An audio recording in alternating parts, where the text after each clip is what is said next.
আসসালামু আলাইকুম দর্শক। এবার ৪৮ ঘন্টার মধ্যে নূরের উপর হামলা জড়িতদের বিরুদ্ধে ব্যবস্থা না নিলে সচিবালয় যমুনা ঘেরাও করার হুঁশিয়ারি দিল রাশেদ খান। গণ অধিকার পরিষদের সাধারণ সম্পাদক রাশেদ খান বলেছেন, অন্তর্বর্তী সরকার নূরের চিকিৎসা নিয়ে গড়িমসি করছে। তিনি বলেন, প্রধান উপদেষ্টা নিজ দিয়ে ঘোষণা করেছিলেন যে নূরের চিকিৎসা নিয়ে বিদেশে পাঠানো হবে, তবে তা বাস্তবায়িত হচ্ছে না। প্রধান উপদেষ্টার উপর কোনো মহল থেকে চাপ আছে কিনা তা খতিয়ে দেখা দরকার।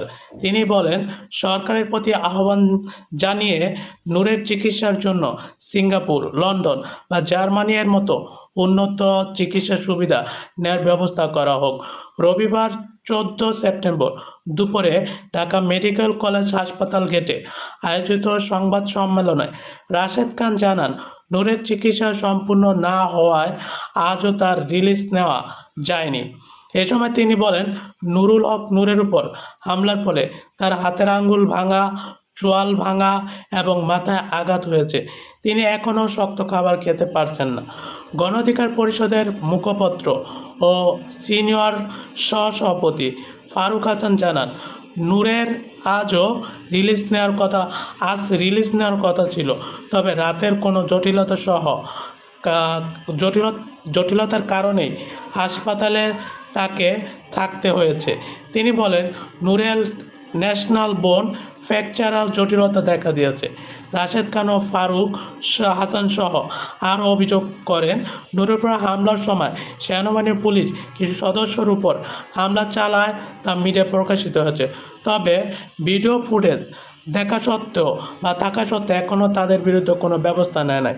গণমাধ্যমে পর্যাপ্ত ফুটেজ থাকা সত্ত্বেও সরকার একটি তদন্ত কমিটি গঠন করে সেই কমিটির কার্য দিবস 30 দিন দেয়। তখন এই হামলার বিচার করতে সরকার কতটুকু আগ্রহ বা সদিচ্ছা আছে কি না তা নিয়ে সন্দেহ থেকেই যায়। এই সময় তিনি হুঁশিয়ার দিয়ে বলেন, হামলার 48 ঘন্টার মধ্যে দৃশ্যমান পদক্ষেপ গ্রহণ না নিলে রাজপথে কঠোর কর্মসূচি দিতে বাধ্য হবে। উল্লেখ্য, জাতীয় পার্টির নিবন্ধন দাবিতে আন্দোলনের সময় ব্যাপক মারধরের শিকার হয় ঢাকা বিশ্ববিদ্যালয়ের সাবেক ভিপি নুরুল হক নূর এবং তিনি বর্তমান ঢাকা হাসপাতালে চিকিৎসাধীন অবস্থায় রয়েছেন। তো দর্শক, অবশ্যই সরকার তখন ঘোষণা দিয়েছিল যে নূরকে উন্নত চিকিৎসার জন্য বাইরের কোনো একটা রাষ্ট্রে পাঠানো হবে, কিন্তু সরকার তো এখন আর তাদের সেই প্রতিশ্রুতি রক্ষা করছে না। এই জন্য এখন গণ অধিকার পরিষদের যারা নেতাকর্মীরা আছে তারা নতুন করে আবার কর্মসূচি দেওয়ার চিন্তা ভাবনা করছে। তো সরকারের আসলে তাদের সেই কী বলে যে প্রতিশ্রুতি রাখা উচিত ছিল।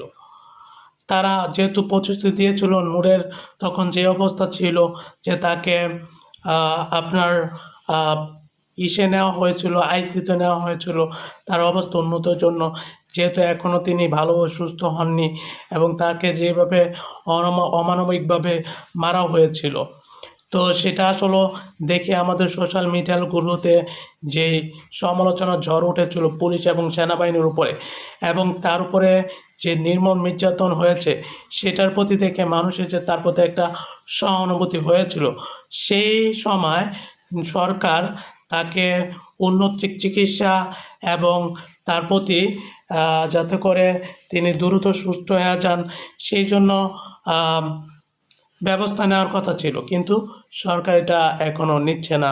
এই জন্য রাশেদ খান মোমেন সহ গণ অধিকার পরিষদের কর্মকর্তারা আবার নতুন কর্মসূচি দেওয়ার ঘোষণা করতেছে। দেখা যাক দর্শক কতটুকু কী হয়, সেটা আমরা সামনে দেখতে পাবো। তো নূরের চিকিৎসার জন্য আসলে সরকারের কিছু করা উচিত ছিল বলে আপনাদের কি মনে হয়, যে সেটা কি করা উচিত কি উচিত না? আপনারা কমেন্ট বক্সে জানিয়ে দিতে পারেন। আর ভিডিওটা ভালো লাগলে লাইক, শেয়ার, কমেন্ট করতে পারেন। ভালো থাকবেন। আল্লাহ হাফেজ।